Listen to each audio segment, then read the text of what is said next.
খুব ভালো কাটবে। ঈদ উপলক্ষে সবাইকে কি বলবেন? ঈদ উপলক্ষে সবার পরিবারের সাথে খুব মানে আনন্দ নিয়ে ঈদ কাটায়।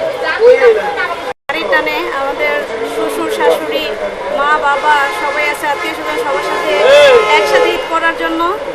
আর গাড়ি চালক যারা, তাদের উদ্দেশ্যে বলবো ওনারা যেন খুব ধীরে সুস্থে শান্তভাবে গাড়ি চালায়, যাতে কোনো অ্যাক্সিডেন্ট না হয়। এখন কাটার পরে বোঝা যাবে আর কি। অনুভূতি কেমন?